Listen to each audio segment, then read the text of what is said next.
दुख हो, सुख हो, निंदा हो, उस्तत हो, हर हाल में एक ही मन की अवस्था रहे, इसी के ऊपर अकीदा विश्वास कायम रहे। ये हवाओं के चलने के साथ हमारी मान्यताएं ना बदलती चली जाएं। ये एक ऐसी अडोल अवस्था हमारे मन को प्राप्त हमेशा होती रहे और तभी वास्तविकता में ठहराव बना रहता है जीवन में। वो स्टिलनेस बनी रहती है, वो स्टिलनेस में कामनेस होती है, तो वो कामनेस बनी रहती है। हम उतावले नहीं हो जाते हैं, एक धैर्य आ जाता है, एक संजीदगी आ जाती है। संजीदगी का मतलब सीरियसनेस नहीं है, दैट मैच्योरिटी लेवल, उसको संजीदगी कहा जाता है कि हमारा वो लेवल हो जाता है। इसलिए calmness, bliss, happiness, celebration, goodness, ये सब कुछ ये हमारे जीवन से रिफ्लेक्ट होता चला जाता है। सभी ऐसी अवस्था में आ पाएं जो कि सरल नहीं है, जो कि आसान नहीं है। लेकिन क्या दुनिया में जितने भी काम हुए हैं वो वही हुए हैं जो आसान थे? अगर वही होते तो कौन एवरेस्ट पे चढ़ता, कौन चंद्रमा पे जाता, कौन कितने कितने लंबी दौड़ दौड़ता। लेकिन जैसे वो भी दुनियावी मुश्किल कार्य भी हो पाते हैं इसी जिस्म में रहकर, ये भी अगर मुश्किल कार्य हैं जिसका जिक्र होता है कि ये कहाँ पर संभव है, ये भी अचीव किए जा सकते हैं। तो इसलिए इसको अचीव करने के लिए हर किसी को दातार शक्ति दे, सामर्थ्य दे, यही एक अरदास, यही प्रार्थना है। भक्ति केवल शब्दों से नहीं निपटती है, इसलिए यहाँ पर कर्म को विशेषता दी गई है। और ज़ुबानों की क्या बातें करें, बोलों की क्या बातें करें, वो तो अंग्रेज़ी में भी कहावत है कि long is the tongue and short is the hand, कि ज़ुबान तो लंबी होती है लेकिन हाथ छोटे होते हैं, यानी कि कर्म नहीं किया जाता है। बोल तो बोले जाते हैं, कान तो हो गए बंद सभी के, रह गई सिर्फ ज़बानें।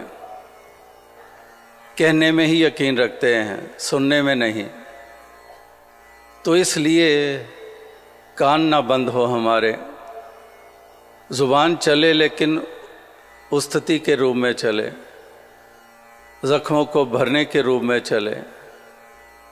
और इस प्रकार से संत महापुरुष भक्तजनों का जीवन का ये सफ़र हर प्रकार से एक आनंदमय भी हो और हर बीतता हुआ दिन जीवन में और निखार लाता चला जाए। 24 घंटे बीते और अगला दिन शुरू हुआ तो पहला जो दिन बीता उससे अब और ज़्यादा जीवन में बेहतरी आती चली जाए। सोच में, ख़यालों में, भावनाओं में, व्यवहार में ये और ज़्यादा बेहतरी ये आती चली जाए। और वो तमाम जो नुकसान करती हैं भावनाएं और सोच, उनको हम तजते चले जाएं, उसको हम एक तरफ करते चले जाएं। ये सामान साथ लेकर चलते रहना ये कोई समझदारी की बात नहीं। जो नुकसान करती है सोच और भावनाएं, उसको एक तरफ करना बहुत ज़रूरी, उसको पीछे छोड़ देना बहुत ज़रूरी। रूहानी आवाज में कितने ऐसे पहलू हैं जो हमारे जीवन में से आनंद को छीन ले जाते हैं और वो उसमें दूसरे कारण हैं, अक्सर ये माना जाता है। लेकिन महापुरुष इस बात के ऊपर जोर देते हैं कि दूसरों को कारण मानने की बजाय अपने आप की आंतरिक अवस्था को मजबूत कर लो, जिसको हम हैप्पीनेस कहते हैं। It's more of an internal thing rather than external thing. अगर बाहर के ऊपर ही जो डिपेंड करते हैं वो तो एक एक पल में, अभी मिला है कोई आपकी श्लाघा करेगा, 10 कदम आगे चलोगे कुछ और आपके बारे में बोल रहा होगा तो आप किस किस के ऊपर काबू कर पाओगे? और आज तक कब कोई उस हिसाब से चला है? अगर यही होता तो हज़रत ईसा मसीह जी को सूली पे लटकाया जाता। अगर सारे ही उनकी बंदगी उपासना करने वाले होते।